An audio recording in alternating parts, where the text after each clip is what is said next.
Mary Elizabeth, she is so cool because, I mean, the first time we went there, I had this really bad moment where I assumed the person that was with me in the group had their audio recorder on. They were assuming I had my audio recorder on, and when I say on, I mean on us.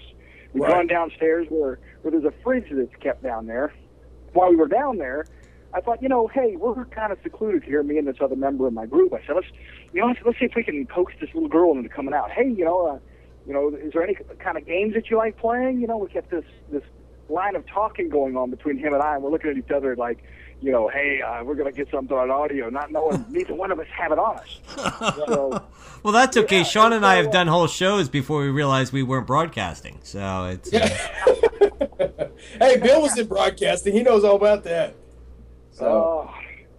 But yeah, we had the audio recorders going, and they were, basically just, at the top of the stairs. They were sitting in a pile, and even though we didn't have them on us, less than 20 feet away, they were there, and they still picked up the voice